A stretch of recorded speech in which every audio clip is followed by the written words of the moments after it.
merci beaucoup de l'invitation et de ce début de discussion.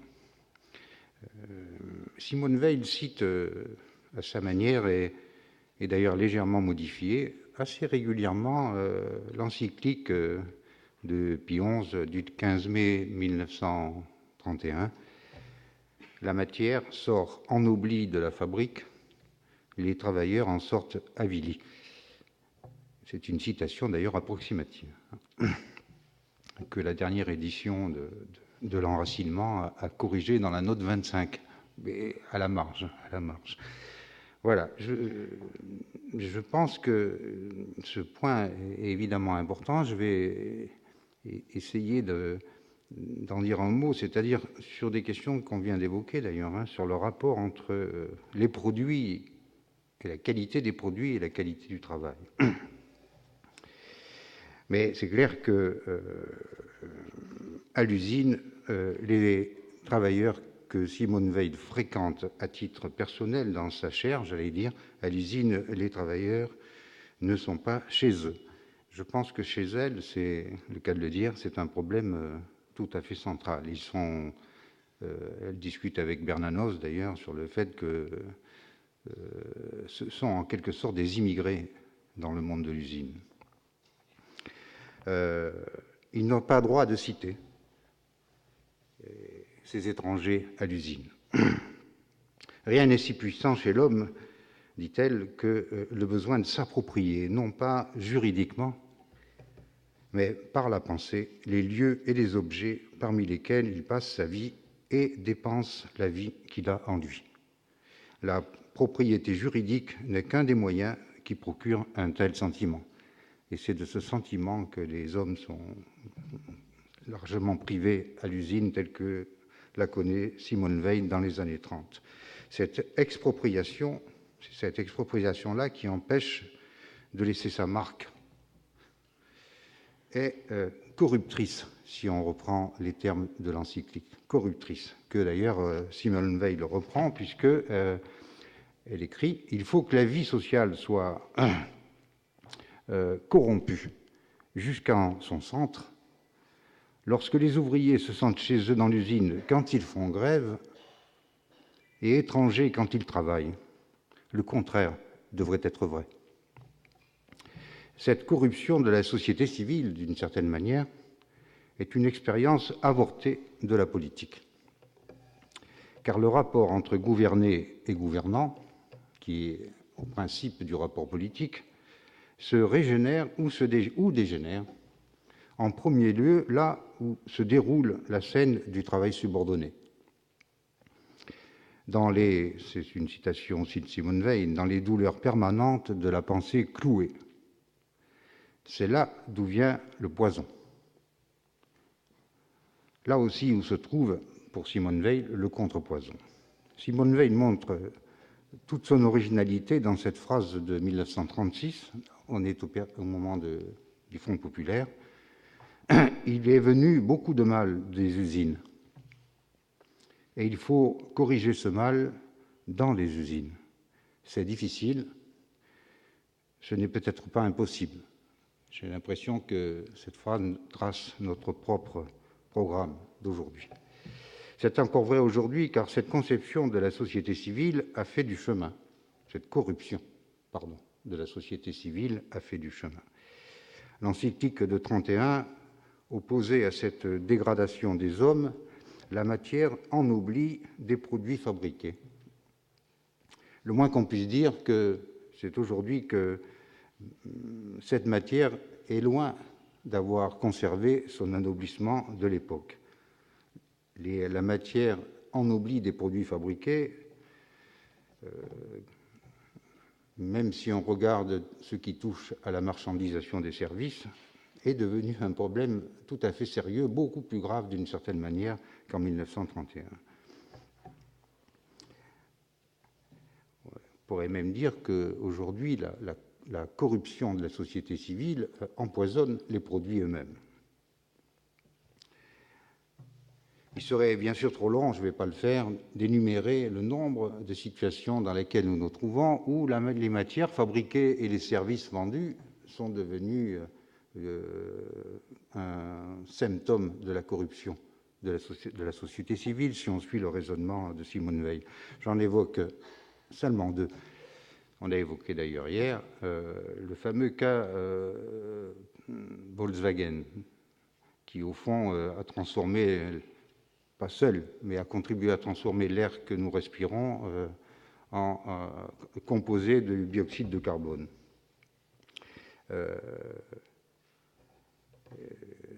Quand on y réfléchit, la fabrication de ce logiciel truqué qui a transformé 11 millions de voitures en sources polluantes, qui d'ailleurs ne touche pas que Volkswagen, c'est le cas le plus connu, on va dire.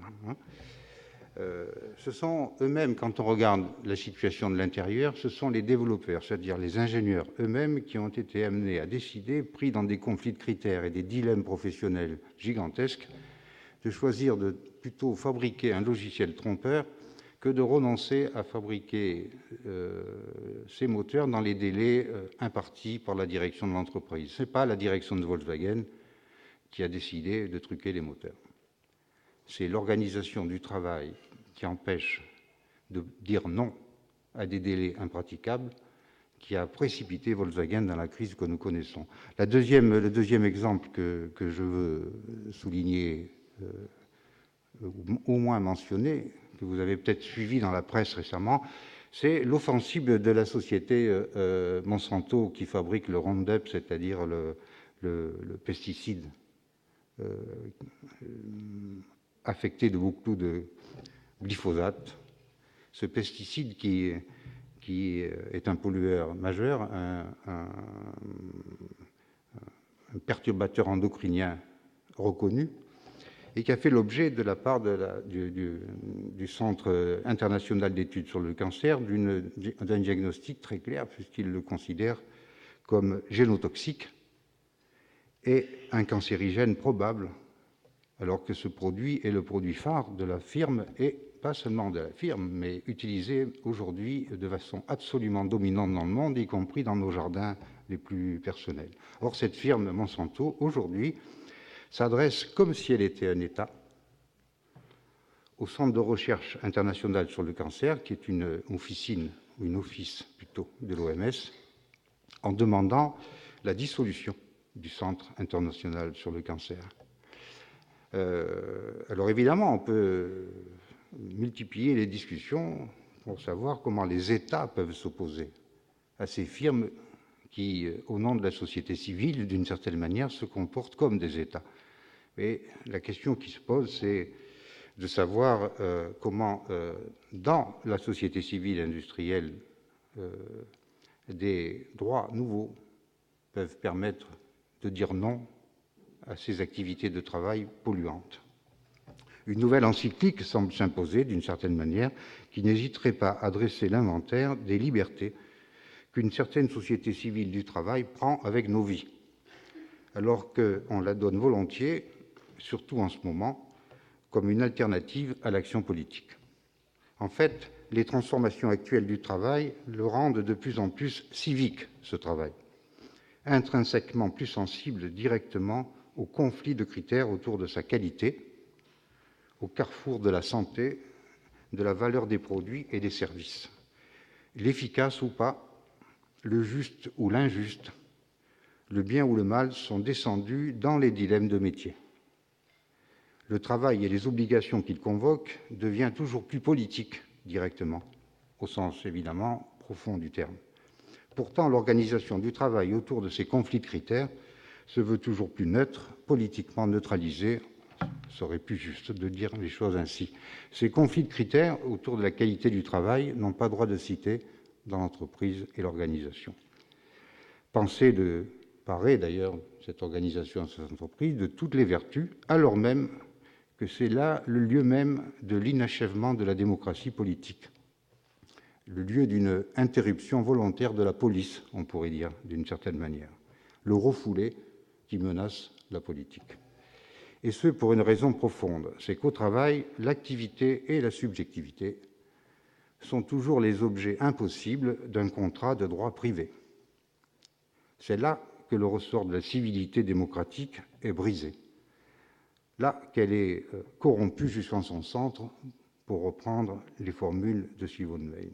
Là où s'éprouve maintenant de plus en plus, au détriment du produit fabriqué et du service rendu eux-mêmes, le privilège des privilèges, celui de l'employeur à décider de façon discrétionnaire de l'objet de l'activité et du travail.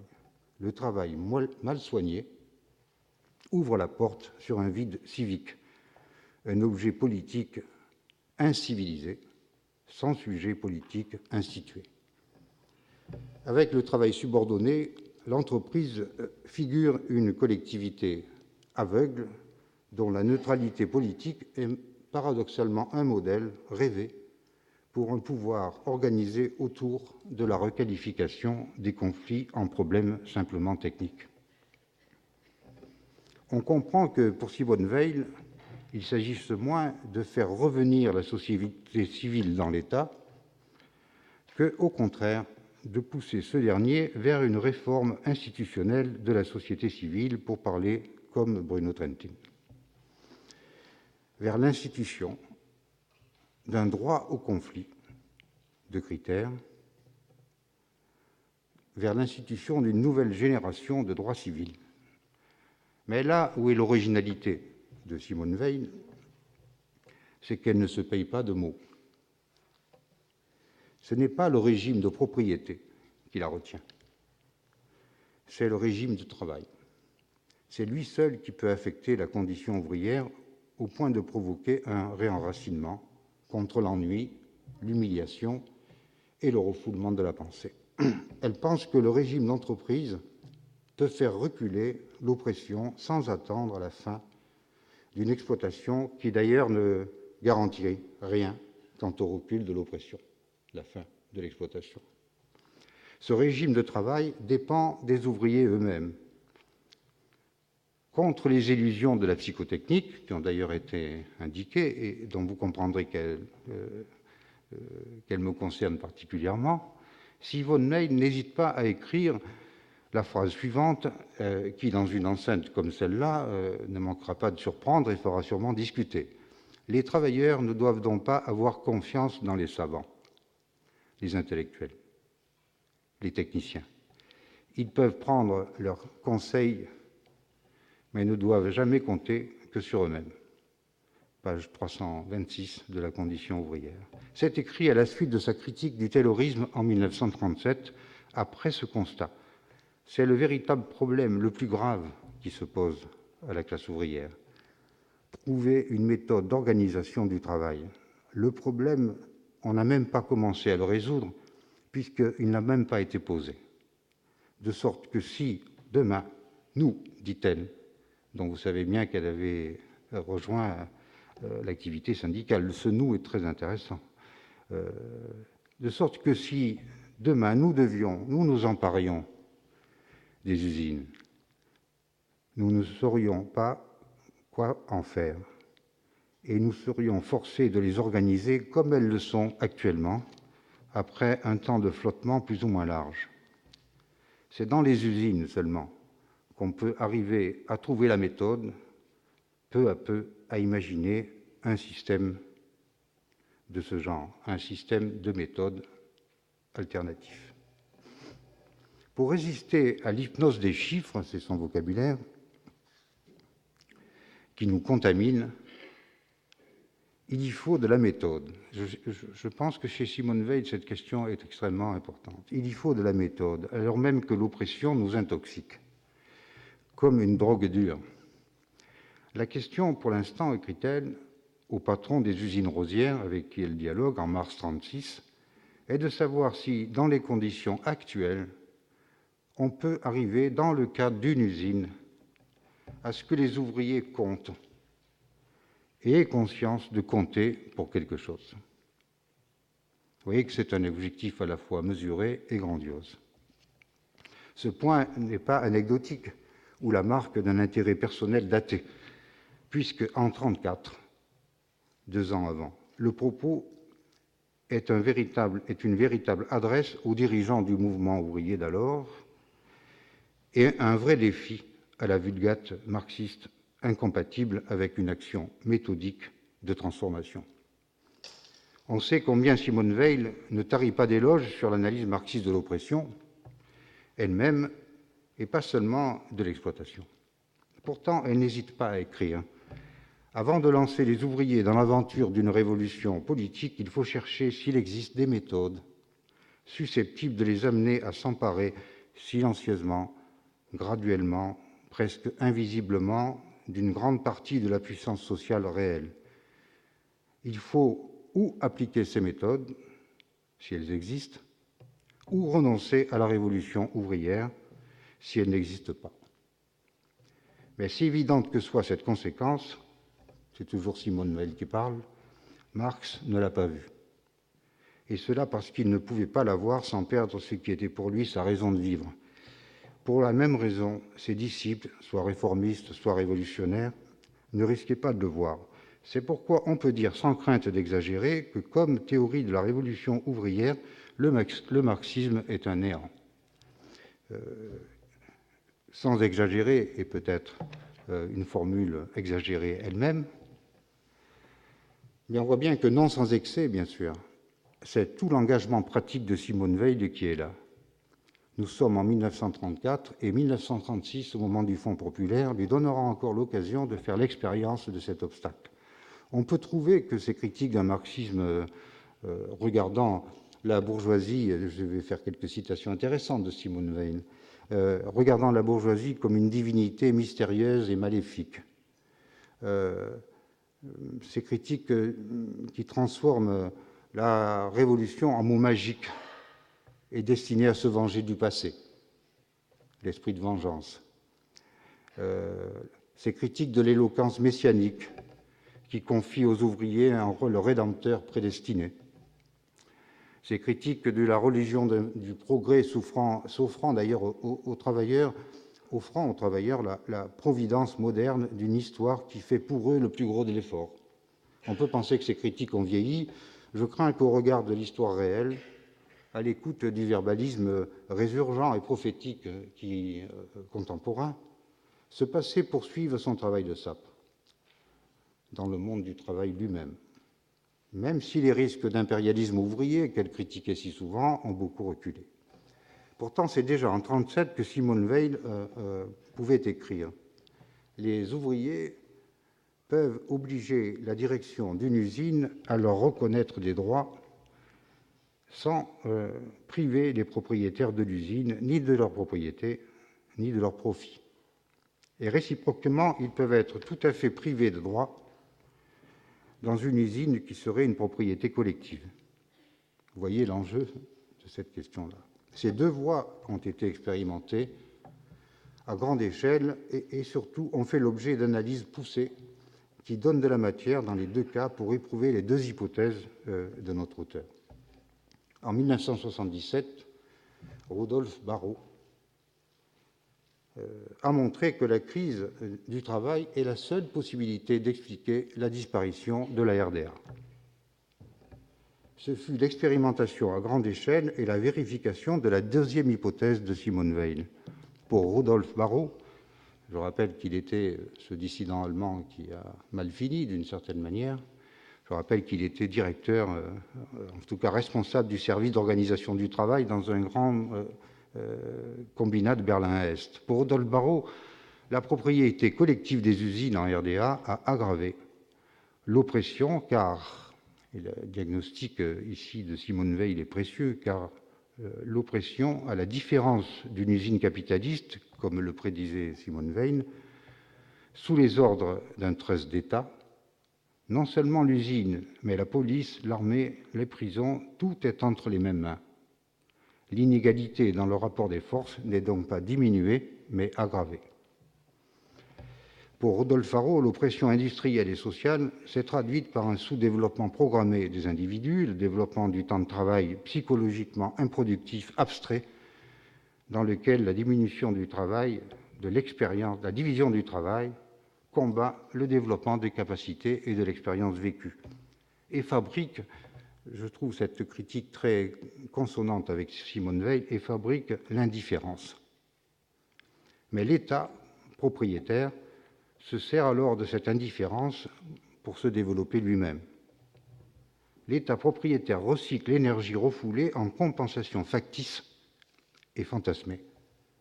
Cette énergie inemployée, combattue, excédentaire, est dérivée et gaspillée une deuxième fois en comportements subalternes, apathie, indifférence devant les affaires publiques, mépris du travail bien fait, tir au flanc systématique, chute du professionnalisme et consumérisme factice.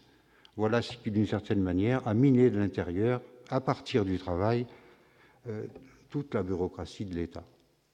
Voilà qui confirme la deuxième hypothèse de Simone Veil. La deuxième voie, je rappelle, les ouvriers peuvent compter ici et maintenant, à peu près au même moment. Elle a été développée entre 65 et 75.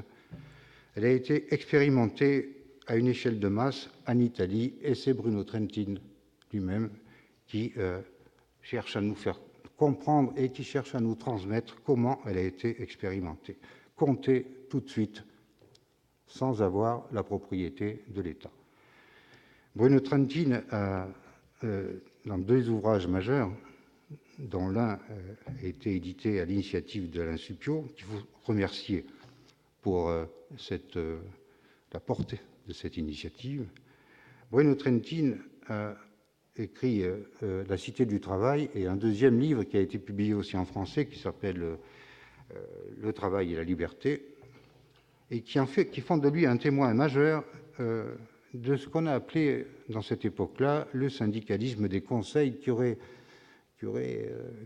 tellement intéressé Simone Veil, dont il a été, Trentin, un protagoniste direct avant d'être en 88 élu secrétaire général du principal syndicat italien, un témoin et acteur majeur des méthodes d'action, les choses sont précises, des méthodes d'action qui ont contesté l'hégémonie culturelle du management scientifique taylorien, et expérimenté ce syndicalisme des conseils à grande échelle des libérations dans la condition civile et politique du travailleur subordonné.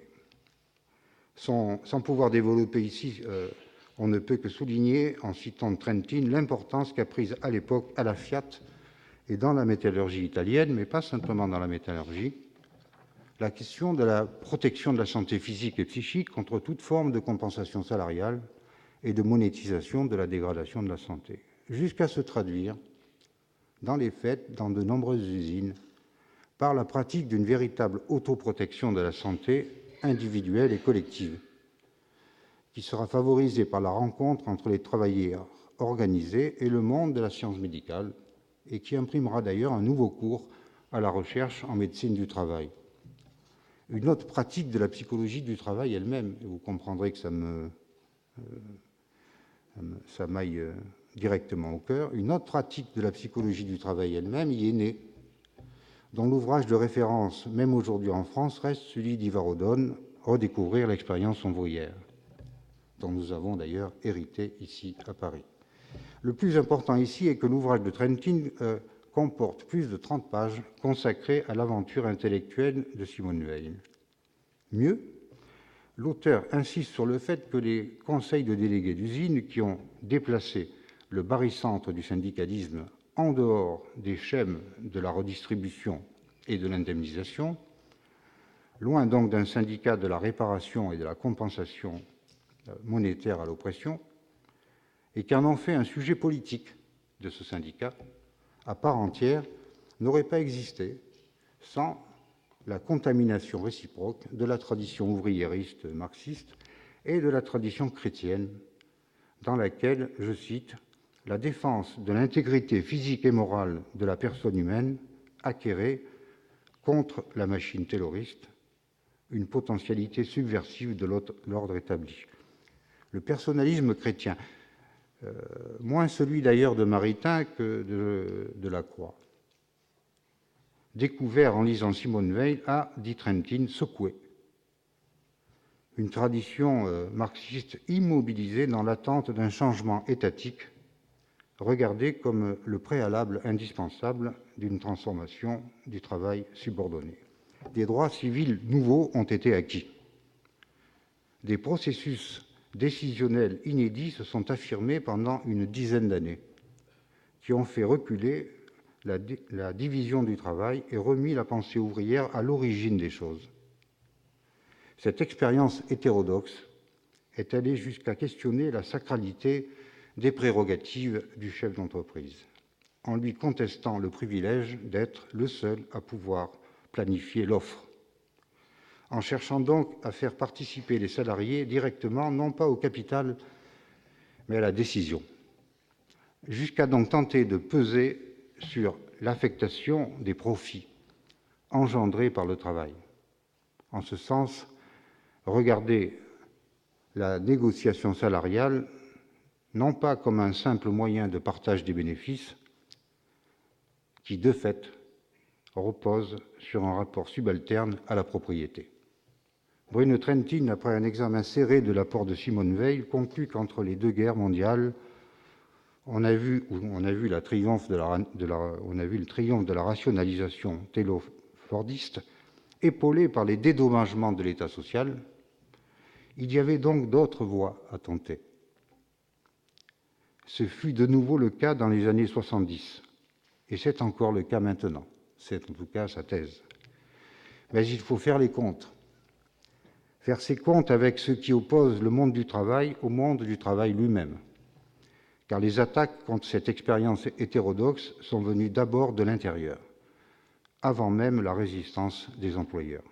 Elles se sont manifestées dans les réflexes d'autodéfense des appareils politiques cherchant à rétablir la division du travail entre le social et le politique.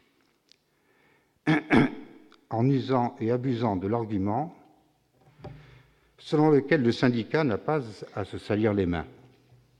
Les appareils politiques de l'État social, qu'ils soient d'ailleurs de gauche ou de droite, ont cherché à ramener sur les rails l'initiative ouvrière.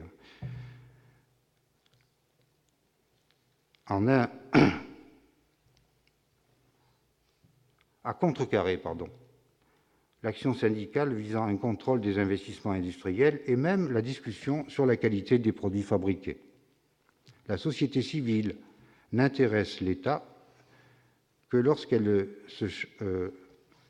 ne change pas elle-même. Autrement dit, la société civile intéresse l'État que lorsqu'elle est neutralisée.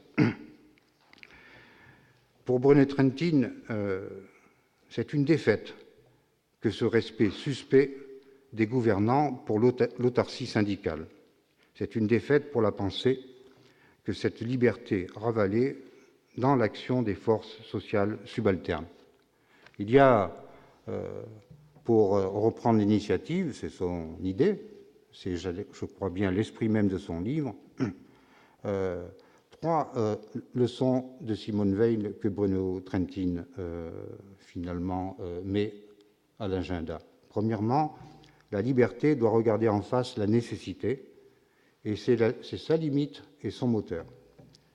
Et on y trouvera ici un écho avec Rudolf Barrow, qui a montré à quel point l'ambiguïté de Marx dans la conception des rapports entre nécessité et liberté est sans doute aussi l'une des matrices de l'échec des transformations que le marxisme a cru pouvoir soutenir. Deuxième idée, cette idée que l'organisation du travail doit être la combinaison, et c'est une idée forte quand on sait à quel point Simone Weil combattait l'oppression. L'organisation du travail est la combinaison de l'ordre et de la liberté. Si un travail non servile a pour objet la vraie nécessité, il est inévitable et convenable qu'il y ait dans le travail de la monotonie et de l'ennui. Simone Weil, Conditions ouvrières, page 348. Comme dans un concerto de Bach, comme dans le rapport entre le passé et l'avenir, le critère de la liberté, c'est le changement de statut de la répétition. Si l'expérience répétée d'objet peut devenir moyen d'une autre expérience à vivre, la beauté de rupture du rythme contre la cadence assure la transformation et le plaisir. À l'opposé d'une répétition vaine, l'expérience évite alors de mourir d'inanition, pour parler comme Dewey. Cette marche du connu à l'inconnu est une récréation affective. L'entrée dans l'inconnu se fait à l'aide du déjà connu, qui y gagnent une vie nouvelle. Et troisième idée, très forte, je pense, de Simone Veil, qui fait partie finalement du patrimoine de ceux qui veulent encore changer quelque chose, l'activité politique elle-même est un travail. On l'a décrite comme une technique d'acquisition et de conservation du pouvoir, écrit-elle. Mais le piano ne fait pas la sonate. Et l'activité politique est comparable avec la composition d'une sonate.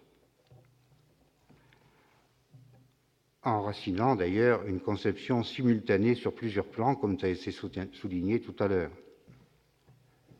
Une somme d'énergie qui fait passer l'action enfermée dans le mobile qui l'a produite à un autre mobile et à une autre action, par les fonctions de la parole. Et cette dernière réveille et développe les ressources profondes situées au secret de chaque âme. Tout le contraire, donc, des tentatives de verbalisme qui peuvent parfois servir de substitut à l'action politique méthodique. Avec Bruno Trentin et les conclusions qu'il tire du travail de Simone Veil, je pense qu'on peut réfléchir à nouveau frais sur la libération du travail. Merci.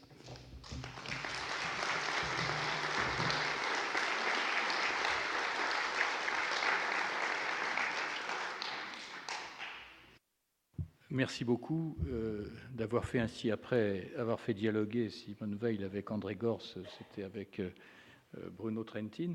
Donc nous avons une dizaine de minutes pour une discussion. Est-ce que vous souhaitez... Oui, merci à Yves-Claude de cette communication qui révèle effectivement qu'il y a de quoi puiser chez Simone Veil, et par le biais de Bruno Trentin, vous l'avez bien montré aussi. Je me posais la question en entendant au fond les 3 leçons de Simone Veil. C'est une question un peu bizarre, mais je me disais, est-ce qu'il n'est pas trop tard ? Déjà, il y avait d'autres voies, en effet, que celles qui ont été suivies par la gauche, on va dire, dominante. Bon, mais alors, est-ce qu'il est encore temps de s'appuyer sur ces 3 leçons ? Et comment ? C'est une question à laquelle je n'aurais pas l'autocuidance de répondre seul. Hein. Mais quand même, je prends le risque de le faire à ma manière. Je crois qu'il est toujours temps. Je crois qu'il est toujours temps. C'est d'ailleurs la thèse de Bruno Trentin dans ce livre qui s'appelle « La liberté vient d'abord ». Enfin, en italien, ça s'appelait comme ça. Il a été traduit avec une légère modification.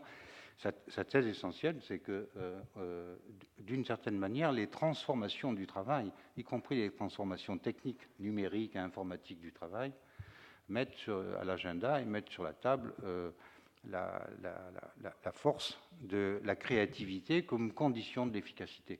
Tout à l'heure, je disais la qualité du travail est devenue, d'une certaine manière, la seule chance de survie de l'humanité.